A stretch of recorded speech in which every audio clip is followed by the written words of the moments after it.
नकली currency note चलाने की कोशिश पर एक शख्स को पकड़ लिया गया। ये वाकया मछलीपट्टनम में पेश आया। पुलिस ने बताया कि एक शख्स ने शराब की दुकान पर 500 रुपये की नकली करेंसी नोट चलाने की कोशिश की। ताहम शराब की दुकान के मालिक की इत्तला पर पुलिस ने इस शख्स को गिरफ्तार कर लिया और इसके कब्जे से 6500 रुपये के नकली करेंसी नोट जब्त कर लिए।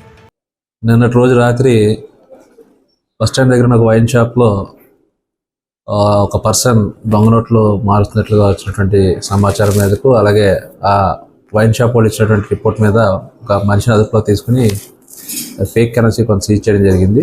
దాని మీద కేసు రిజిస్టర్ చేసి కేసు దర్యాప్తు చేయడం జరుగుతుంది. దర్యాప్తులో ఎవరెవరి పాత్ర ఉందో చూసుకుని దాని ప్రకారం యాక్షన్ తీసుకుంటాం.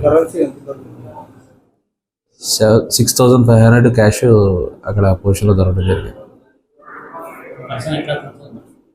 పర్సన్ ఇక్కడ మన మచిలీపట్నం సంబంధించిన local person.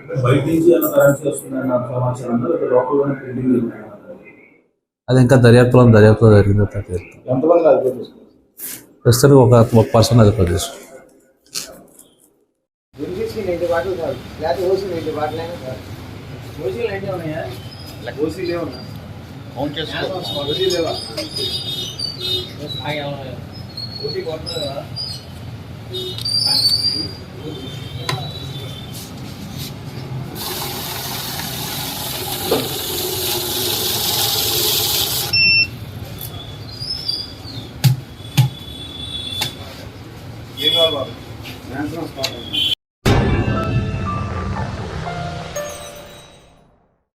Germanton super speciality hospital, national award winner doctor Mir Jawad Jar Khan, German trained senior orthopaedic surgeon and director, माहिर डॉक्टर्स डॉक्टर वासिफ आजम और doctor Bharvi Chanduri, senior cardiologist और दीगर डॉक्टर्स नुमाया खिदमत अंजाम दे रहे हैं। Robotic surgery, advance cath lab, MRI, operation theatre, ICU, 2D ultrasound जैसी सहूलियात से आरास्ता कॉर्पोरेट लेवल हॉस्पिटल, वाजबी फीस में हर मर्ज से शिफायाबी के लिए Germanton super speciality hospital, Attapur.